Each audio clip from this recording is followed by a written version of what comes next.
하나님 말씀 함께 보겠습니다. 함께 보실 하나님 말씀 누가복음 21장 5절부터 19절까지입니다. 누가복음 21장 5절에서 19절까지 우리 다 찾으신 줄 알고 한 목소리로 함께 합독하도록 하겠습니다. 함께 읽습니다. 시작. 어떤 사람들이 성전을 가리켜 그 아름다운 돌과 헌물로 꾸민 것을 말하매 예수께서 이르시되 너희 보는 이것들이 날이 이르면 돌 하나도 돌 위에 남지 않고 다 무너뜨려지리라. 그들이 물어 이르되 선생님이여 그러면 어느 때에 이런 일이 있겠사오며 이런 일이 일어나려 할 때 무슨 징조가 있사오리이까. 이르시되 미혹을 받지 않도록 주의하라. 많은 사람이 내 이름으로 와서 이르되 내가 그라 하며 때가 가까이 왔다 하겠으나 그들을 따르지 말라. 난리와 소유의 소문을 들을 때 두려워하지 말라. 이 일이 먼저 있어야 하되 끝은 곧 되지 아니하리라. 또 이르시되 민족이 민족을 나라가 나라를 대적하여 일어나겠고 곳곳에 큰 지진과 기근과 전염병이 있겠고 또 무서운 일과 하늘로부터 큰 징조들이 있으리라.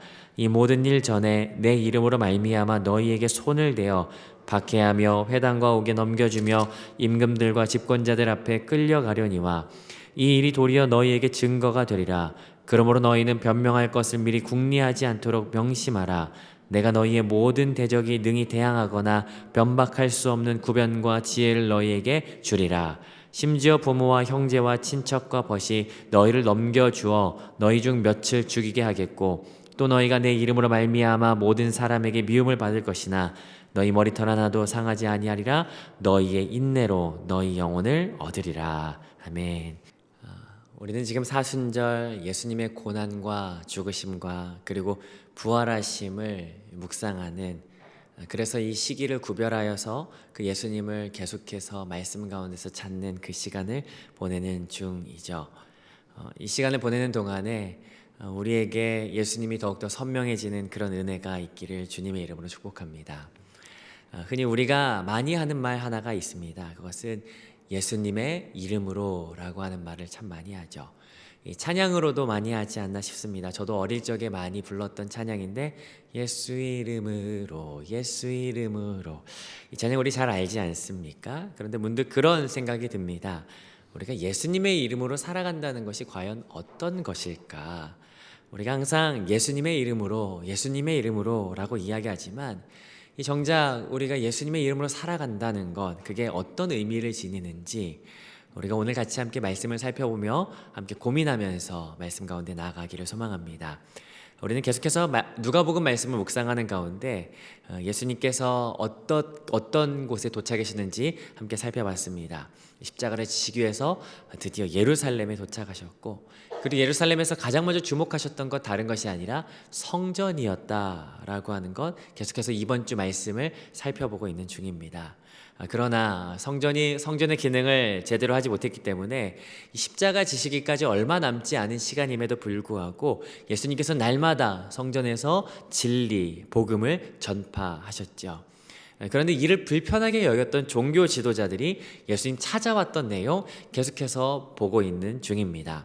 대제사장, 장로들, 사두개인, 그리고 어제는 그 사두개인이 이야기하는 옆에 있었던 이 서기관들과 대화하셨던 내용 함께 살펴봤는데, 오늘은 그 배경이 되었던 그 성전에 대한 내용이 이루어지는 것을 보게 됩니다. 특별히 오늘 본문은 예수께서 이르시되 또 이르시되 라고 하는 표현으로 단락이 구분되어지는데요, 5절부터 9절까지는 예수께서 이르시되 라고 하는 이 말로 묶여지게 되고, 또 10절부터 마지막 절까지는 이 또 이르시되 라고 하는 말로 묶여 있습니다. 그래서 오늘 본문 전체적으로 좀 살펴본다면 아마 읽어보셔서 아시겠지만 오늘 본문은 뭔가 이제 성전에 대한 최후를 말하는 것 같고, 그런데도 뭔가 종말에 대해서도 말씀하시는 것 같은 그런 느낌이 듭니다.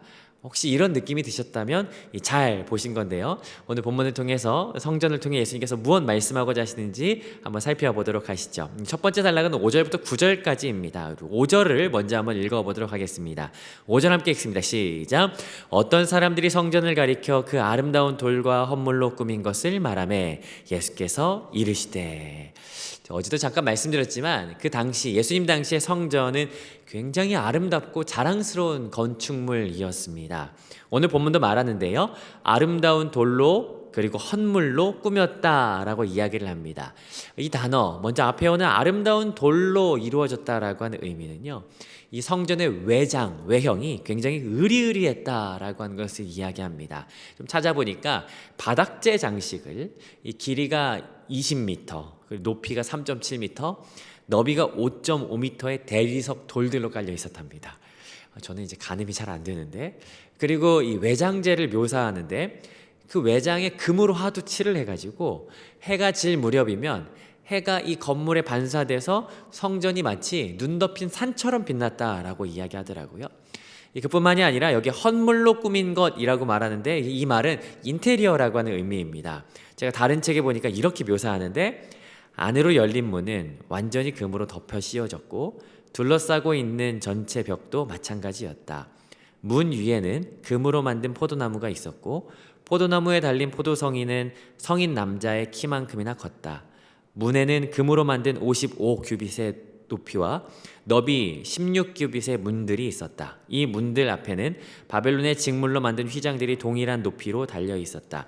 휘장은 새파랗고 가는 세마포로 주황색과 자주색으로 수놓아져 있었고 놀라운 기술로 그 자태를 뽐냈다. 찾아보면 찾아볼수록 굉장히 많은 형용할 수 없는 언어들로 이 내관과 외장을 얼마나 수식하든지 아마 이렇게 아름다울 수 있었던 이유는요. 그 당시에 유대를 집권하였던 이 헤롯 대왕 때문일 겁니다. 이 헤롯 대왕은 BC 기원전 20년에 착공해서 그 기원 후 주후 64년까지 긴 공사임에도 불구하고 굉장히 집요하고 고급스럽게 하려는 이 병적인 건축에 대한 집념 때문에 이 건물을 이렇게 의리하게 지었죠. 그래서 아마 이곳을 방문하는 모든 사람들이 그 규모와 그 아름다움 때문에 압도되었던 것 같습니다. 그래서 5절 이 어떤 사람들도 동일하게 압도되면서 예수님에게 그렇게 말하지 않았을까? 예수님 너무 아름답지 않습니까? 너무 대단하지 않습니까? 이게 정말 와 멋지다라고 이야기하지 않았을까? 그러자 예수님께서는 그 말 들으시고 이렇게 이야기하십니다. 6절입니다. 함께 읽습니다. 시작.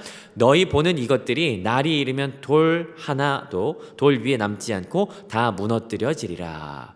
일찍이 예수님께서 누가복음 19장 44절에서 예루살렘에 들어오시자마자 딱 보이는 성전 보면서 똑같은 말씀하셨습니다. 돌 하나도 돌 위에 남지 않겠다라고 하시는 말씀. 그 으리으리하고 휘황찬란한 이 성전이 하나도 남지 않고 무너져지겠다. 특별히 여기에 무너뜨려지리다라고 하는 단어는 카탈리오라고 하는 의미인데요. 무너뜨려서 평평하게 만들다라고 하는 의미예요. 완전히 무너뜨려진다, 완전히 초토화될 거다라고 하는 것을 의미하죠. 아마 이 말을 들었던 사람들이 깜짝 놀랐을 겁니다. 아마 기겁하지 않았을까. 그래서 다시 질문합니다. 7절인데요 7절 같이 읽어봅니다. 시작. 그들이 물어 이르되 선생님이여 그러면 어느 때에 이런 일이 있겠사오며 이런 일이 일어나려 할 때 무슨 징조가 있사오리까. 깜짝 놀라서 예수님께 질문하는 것 두 가지. 어떤 질문입니까? 이런 일이 언제 일어나겠습니까? 두 번째, 이런 일이 일어날 때 무슨 징조가 있겠습니까? 라고 하는 질문이죠. 그런데 예수님 늘 그러셨듯이 곧바로 대답하지 않으세요. 이 대답은 내일 본문에서 말씀하시고요. 하지만 곧바로 답을 안 주시는 데는 이유가 있습니다. 사실 여기에 의미가 있는데 여러분, 왜냐하면 우리가 재난이나 종말이라고 할 때 사실은 우리가 주목하고 싶은 거 당연하게도 이 사람들이 질문했던 것처럼 어떤 징조가 있냐, 그게 언제냐라고 하는 거 주목하는데, 그런데 예수님께서 늦게 대답해 주시는 것처럼 그 우리가 주목할 것은 그게 아니라 사실은 오늘 본문의 내용일 텐데요. 우리가 어떻게 걸어가야 하냐, 내가 어떤 삶을 살아야 하냐, 이게 더 의미 있다라는 것이죠. 그래서 예수님께서 말을 이어가시면서 8절 9절 그 내용 말씀하시는데 8절 9절 제가 읽어보겠습니다. 이르시되 미혹을 받지 않도록 주의하라. 많은 사람이 내 이름으로 와서 이르되 내가 그라 하며 내가 가까이 왔다 하겠으나 그들을 따르지 말라. 난리와 소유의 수문을 들을 때 두려워하지 말라. 이 일이 먼저 있어야 하되 끝은 곧 되지 아니하리라. 여러분, 방금 읽었던 이 8절과 9절의 내용, 세 가지 내용이 들어가 있죠. 명령문으로 요약할 수 있는데 어떻게 살아야 된다? 첫 번째, 맨 앞에 미혹을 받지 않도록 주의해라.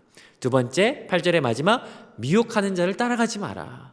세 번째 9절인데요. 두려워하지 마라. 세 가지입니다. 주의해라. 따라가지 마라. 두려워하지 마라.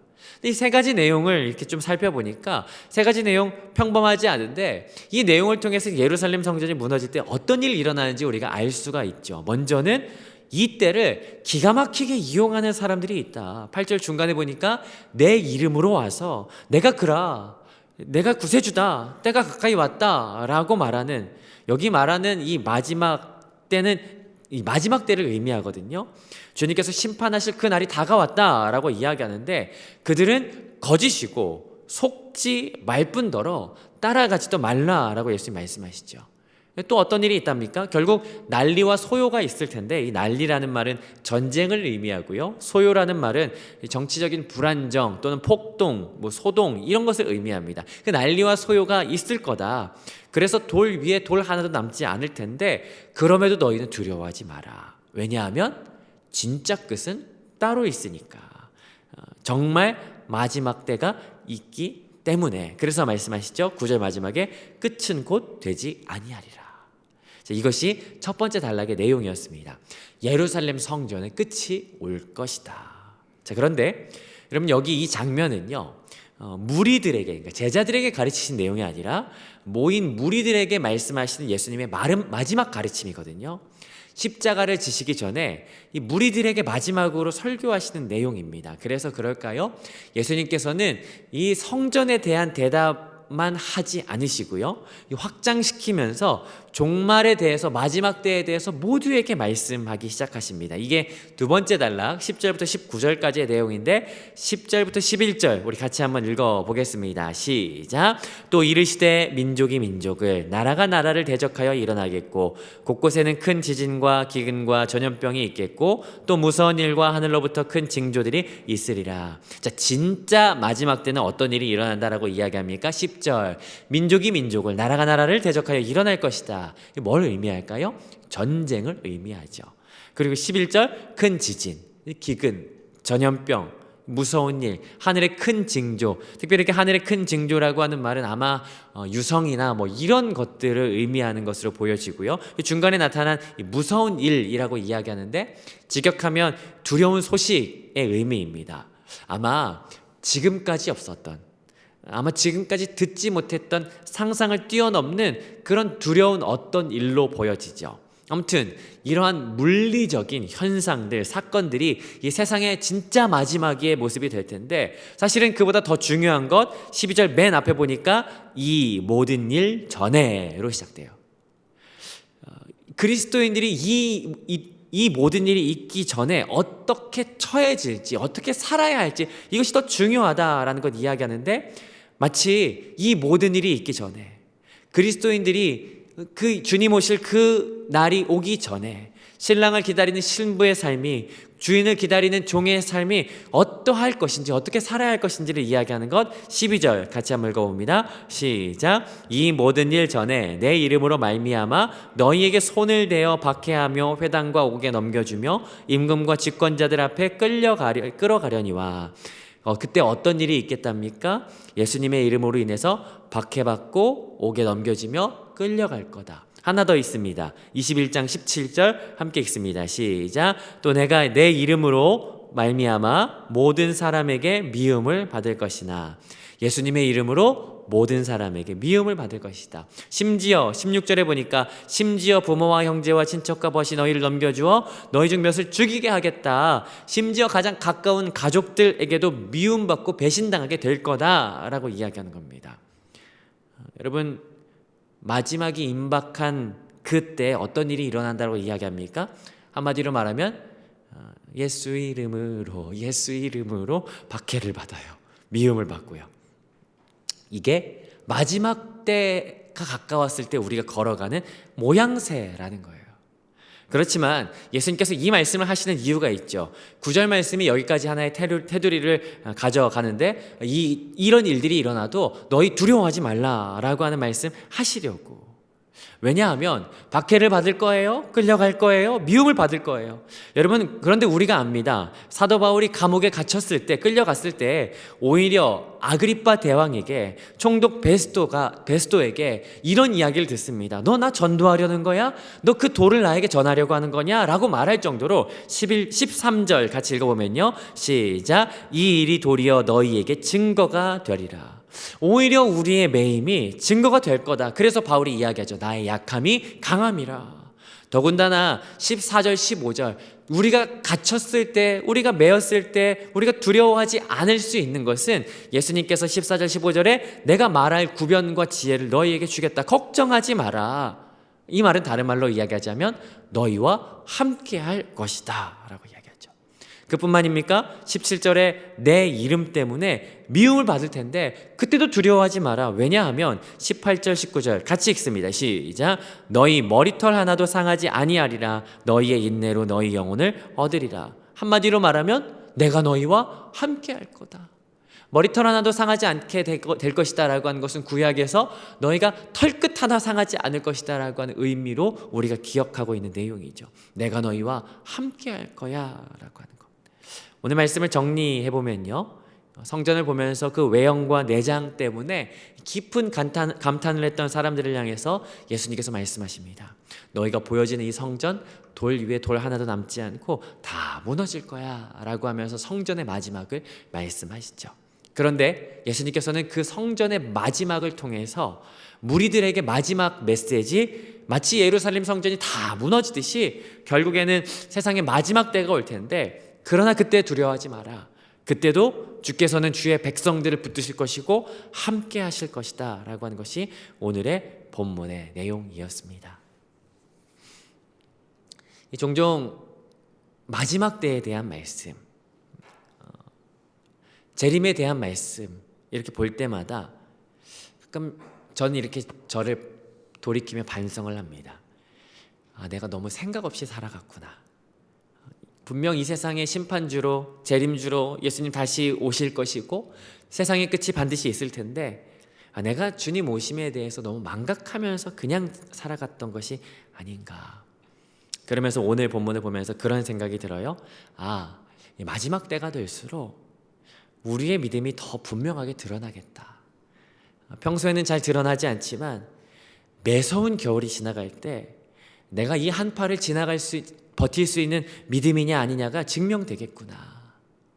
그 증명되는 시험 때는 오늘 본문에서 발견한 딱 한 단어를 통해서 알 수 있는데 예수 이름으로 라고 하는 이 단어.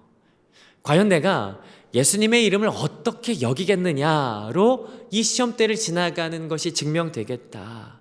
여러분, 오늘 본문 속에서 예수님의 이름을 어떻게 쥐고 살아가는지 두 종류의 사람 등장하는 거 보게 됩니다. 먼저는 8절에 보니까 예수님의 이름으로 내가 그라 때가 가까이 왔다라고 거짓 증거하는 사람 나와요. 전 이것이 이렇게 해석되어지는데요, 마지막 때가 가까이 올수록 마치 서기관처럼 예수님의 이름으로 사람들에게 내가 찬송받고 내가 주목받고 내가 높아지기를 원하는 모습, 이 모습이 내가 그라 라고 하는 이 모습 아닌가. 그런데 또 다른 모습이 있습니다. 12절과 17절에 동일하게 나오는데요, 12절 박해도 어려움도, 17절 미움받음도 예수님의 이름으로 말미암는다. 달리 말하면 어떤 사람은 예수님의 이름으로 박해도 고난도 참고 견뎌내는 사람, 오늘 본문에 나오는 예수님의 이름을 어떻게 쥐는지에 대한 두 사람의 종류입니다. 이 본문 가지고 본문 보면서 찬찬히 생각해봐요. 그래, 마지막 때가 가까이 올 때, 아니 주님 오실 그날까지 걸어가야 할 내 삶이 어떤 모습이어야 하는가. 예수님의 이름이 내 삶 가운데 나를 높여지게 하고 나를 주목하게 하는 그런 수단이 아니라 내 삶 이래도 저래도 예수님의 이름 높여드리는, 심지어 내가 고난당할 때에도 예수님의 이름으로 고난당하는 것, 그렇게 걸어가는 것이 진짜 내가 걸어가야 할 인생이구나. 우리가 잘 아는 평양 대부흥의 중심에 있었던 한 분, 길선주 목사님 있으시죠. 그런데 그 목사님 사역하실 때는 일제 시대였던 것 우리가 알고 있습니다. 투옥되기도 하시고 고문당하기도 하시고, 그러면서도 복음 전도자로 복음 전하고 부흥의 주역으로서 살아가는 일 멈추지 않으셨는데, 그런 분들 볼 때마다 늘 생각하는 건 참 대단하시다. 그리고 저 한켠에서 또 드는 질문, 어떻게 그런 삶을 살아가실 수 있으셨을까? 고난, 그 압제, 압박, 두렵고 무서우실 텐데, 찾아보니까 길선주 목사님이 매일 밤마다 하셨던 것이 하나 있더라고요. 그건 뭐냐면 매일 밤마다 요한계시록을 읽었다라고 하세요. 그러면서 주님 오실 그날을 기다리며 날마다 믿음을 다잡고 예수님의 이름을 계속해서 붙잡으셨다고. 아마 그 목사님 날마다 밤마다 그 요한계시록 말씀을 읽으시면서 그런 생각하지 않으셨을까 싶어요. 그래, 내가 끝까지 예수님의 이름 붙잡아야지.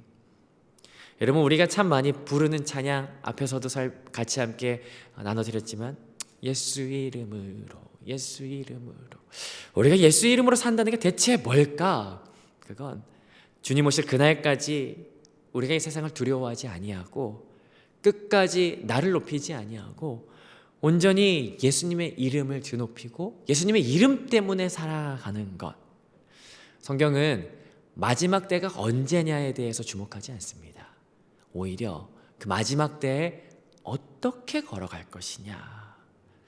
오늘 우리가 이 때를 지나가는 동안에 예수님의 이름으로 걸어가시는 오늘 하루 되시기를 주님의 이름으로 축복합니다. 오늘 우리의 삶 가운데 이러나 저러나 남아야 할 이름, 그것은 내 이름이 아니라 예수 그리스도, 예수님의 이름입니다. 오늘 우리의 이름에, 우리의 삶에 예수 그리스도의 이름이 더 선명하게 기록되어지고 선명하게 드러나는 이 하루 되시기를 주님의 이름으로 축복합니다.